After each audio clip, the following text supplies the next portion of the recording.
speaking. Yes. Someone to work part-time? Why, yes, I'll send someone down to see you. Someone who'll do the caliber of work you expect.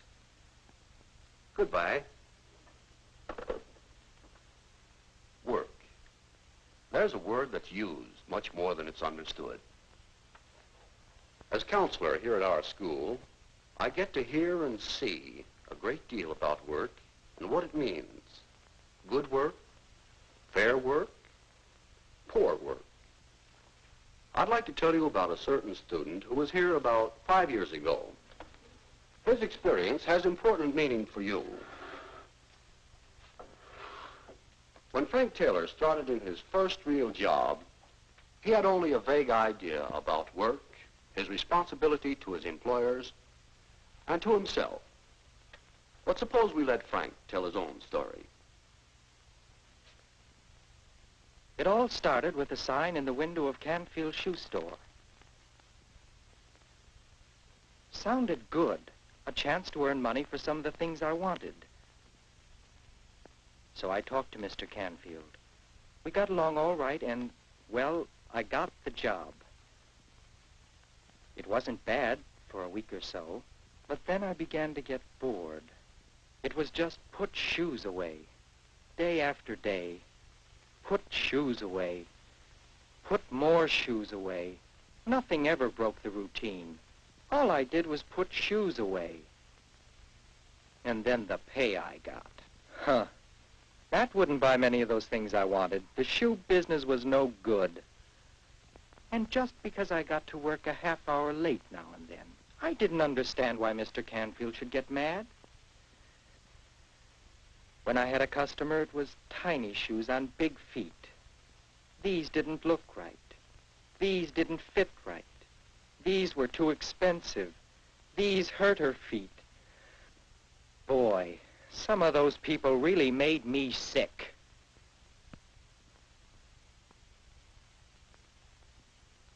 I didn't last very long. But then it was only a job. I figured I could get another job through the school guidance counselor. Well, Frank, I've looked over your school grades. I've checked the results of your personality and aptitude tests. I've spoken to some of your teachers. I think I have a job you should be able to fill. That's great, Mr. Barlow. The job I have in mind is at Mr. Canfield's shoe store. What is it, Frank? Well, I don't think Mr. Canfield would hire me. Why not? Because he just fired me. Haven't you got a different job, maybe, somewhere? Just a minute, Frank. If Mr. Canfield fired you, you might have the same sort of trouble somewhere else. Would you like to tell me about the job and what happened? Well, nothing happened.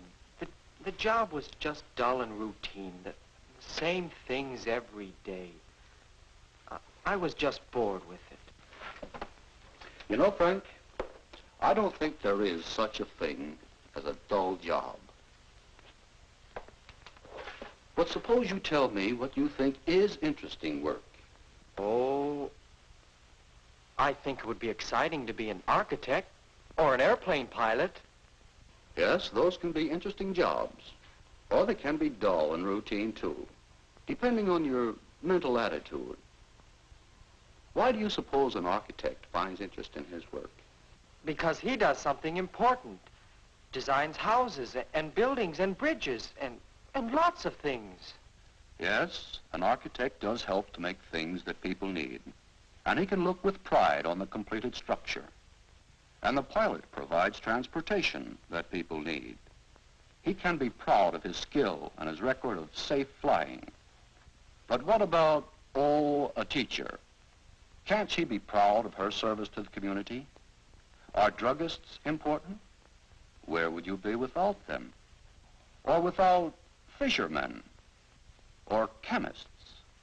Or bank clerks? Or shoe salesmen? Don't they do something useful, something important for people? Look, Mr. Barlow, I didn't take that job to do anything important. I just wanted a little spending money. Any job, piloting a plane or selling shoes, is as important as you make it. If you think it's not important, whatever it is, you'll soon become bored with it and do it poorly. To enjoy your work, you'll need to find in it more than money. You'll need personal satisfaction, pride of accomplishment, a sense of importance to others.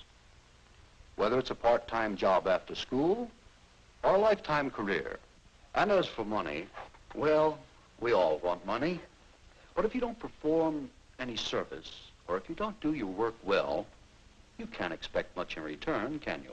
Why, guess not. If your work is to profit you, it must also profit your employer and profit society. But how can you do a job well if it isn't interesting? It wouldn't be much of a job if you couldn't find something interesting about it. Here, these are records of former students I helped get started in jobs. Most of them used to think very much as you do about jobs, but I'd like you to know what they think of their work now. Russell's my name. I'm a carpenter. That's work I really enjoy. Have you ever felt the smoothness of a board after you've planed it? Have you ever smelled fresh cut wood? Have you ever made something with your own hands? You can't help enjoying work in which you can take a real pride. I'm Ed Kane, farmer. I suppose I started farming in the first place because I like the open air and the soil. But there's more to it than that. The hard work of plowing, planting, cultivating, all leads to the harvest that means success to me and food for people throughout the world. So to me, there's real satisfaction in farming. Dottie Grant is my name. I'm a secretary.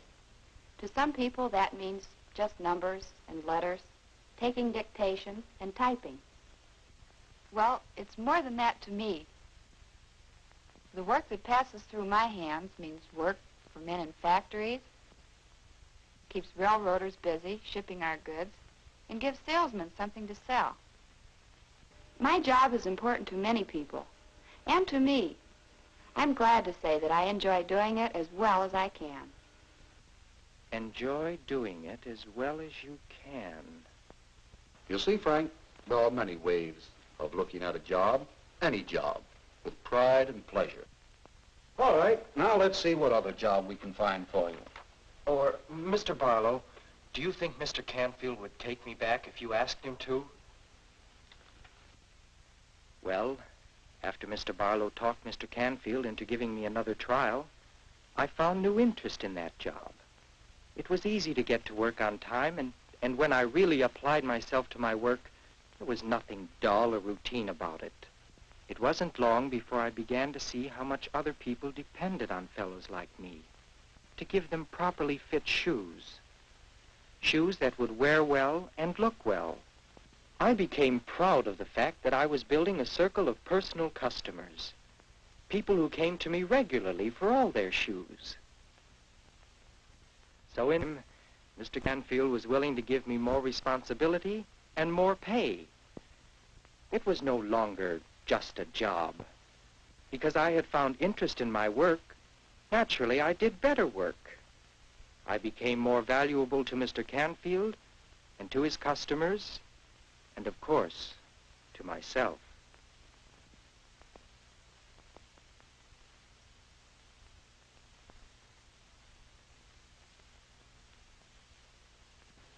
Well, that's the story. Almost. That was 5 years ago. The reason I told you about Frank Taylor is that he called me just now. He needs a part-time helper. You see, he's manager of Canfield Shoe Store now. Does this begin to sound like fiction? It does happen. It happened to Frank because he found interest in his work and satisfaction in doing it to the best of his ability. Every day, someone, somewhere, learns that more money and more satisfaction are the result when you stop thinking about just the job and begin thinking about work.